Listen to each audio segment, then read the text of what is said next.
Most dynamic milestone in boxing history. Champion Jack Johnson versus challenger James.J. Jeffries. One of the great events in sports history is just 24 hours away as we look at downtown Reno, Nevada on July 3rd, 1910. Tomorrow, heavyweight champion Jack Johnson will defend his crown against the man who is already a legend in his time, former heavyweight champion James.J. Jeffries.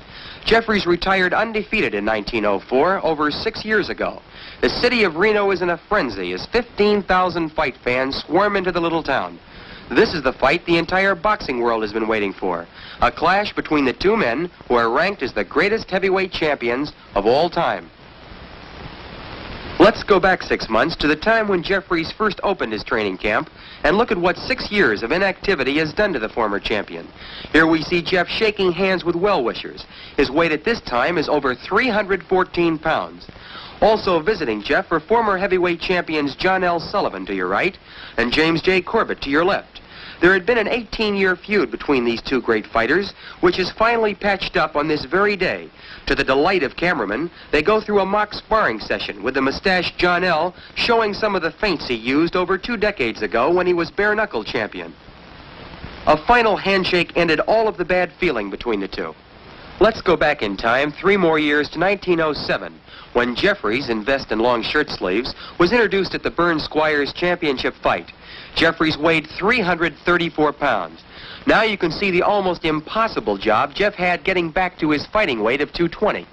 We're seeing the stadium being built, which will feature the biggest sporting event of the century. This is the first time in pugilistic history that an arena has been built specifically for one special prize fight. The promoter is the fabled Tex Rickard, who paid $120,000 in gold to capture this sporting plum. It's now July 1st, just 3 days until Jeffries and Johnson enter the ring. Unbelievably, you are looking at a 226-pound Jim Jeffries. Jeff has done what many experts had predicted was virtually impossible. He has recaptured his fighting form and shed over 110 pounds in the process. On this particular day, he's loosening up in preparation for 3 rounds of sparring with the legendary Joe Shawinski. A crowd of over 1,000 fight fans is present to watch Shawinski, a man considered one of the great fighters of the era, demonstrate to Jeffries the various moves he used to whip Jack Johnson, the present champion. Shawinski, the smaller fighter in long white boxing tights, enjoys a unique distinction in heavyweight history. Not only did he hold Jeffries to a 20-round draw, a remarkable feat considering that Jeffries has never been beaten, but in addition, he knocked out Jack Johnson in 3 rounds back in 1901, which places Shawinski in a category with the great fighters of the period. He thinks nothing of giving away as much as 100 pounds to an opponent and then proceeds to knock him out. Jeffries has said many times he considers himself very fortunate to get Joe to work out with him during these last days of training. Just 5 miles away, heavyweight champion Jack Johnson is working out with Jim Flynn. Johnson's reputation of invincibility is spread like wildfire, as the boxing writers are using a flood of adjectives to describe his workouts. The great Johnson, the unbeatable Johnson are but a few of the quotes which have been written each day. It's 6:30 in the morning, July 4th, 1910. It seems scarcely conceivable that this seemingly carefree James.J. Jeffries, in just 6 hours, will be in the toughest fight of his life against one of the greatest fighting machines in the history of boxing. At the same time, champion Johnson takes his morning constitutional. Now at 9 o'clock in the morning, the trains are arriving every half hour, bringing fight fans to see the match that has been billed as the Battle of the Giants. No sooner does one train unload when the next one pulls in jammed to capacity. Outside the arena, 4 hours before fight time, $50 ringside seats are being scalped for $125 each. And in 1910, $125 represented the purchasing power of nearly $1,000 today. Inside the arena, the lucky fight fans with tickets waved to motion picture cameras 3 hours before fight time. Extensive motion picture coverage has been planned as the entire world waits for the results. 20 minutes before fight time, the light heavyweight champion of the world, Philadelphia Jack O'Brien, is introduced to the packed stadium. The next introduction, one of the great heavyweights of this era, Sam Lankford, affectionately called the Boston Tar Baby. Sam wants a shot at the heavyweight title himself. Here's Abe Attell, featherweight champion of the world, and ranked as one of the greatest boxers of all time, regardless of division. But the man who gets the finest ovation is bare-knuckle champion Jake Kilrain. Fans will never forget Jake's 75-round fight with champion John L. Sullivan. At exactly 3 minutes to 1, a hush settles over the stadium as champion Jack Johnson makes his way through the crowd. Jack always insists on being the first to enter the ring. He takes this superstition so seriously that it's actually part of the conditions of the contract. From the moment Johnson enters the ring, the big golden smile, which is his trademark, never leaves his face. A grimly determined Jeffries enters the ring 4 minutes later. 16,520 excited fight fans are on the edge of their seats as round 1 gets underway. The fight is scheduled for 45 3-minute rounds, and the temperature is 110 degrees of suffocating heat. Champion Johnson is in brilliant physical condition, weighing 212 pounds. Jeffries, at 226 pounds, is fighting at the same weight at which he last defended the heavyweight championship in 1904 against Jack Monroe. It was a tremendous task for Jeff to get himself into the rock-hard conditioned fighter he is today.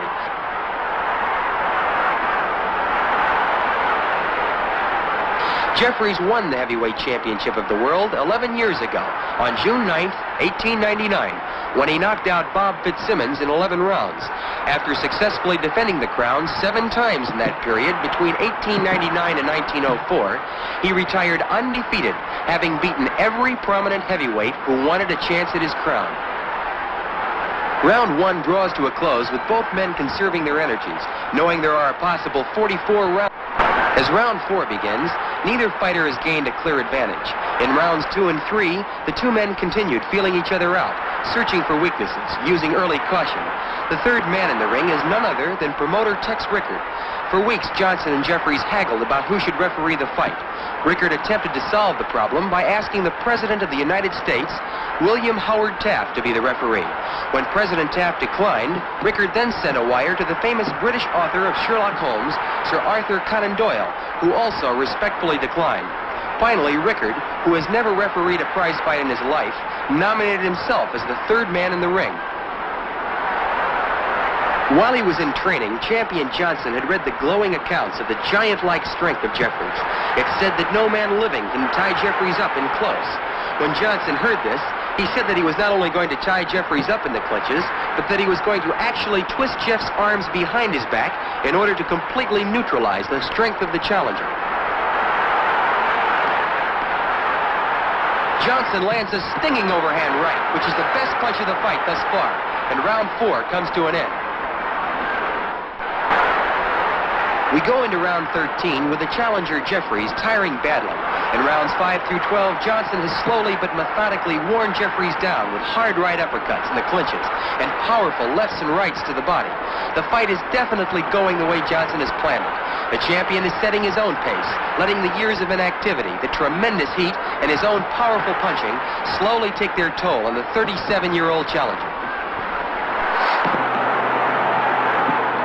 When Jeffries retired 6 years ago, Tommy Burns won general recognition as heavyweight champion by going around the world and defeating every heavyweight who laid claim to the crown.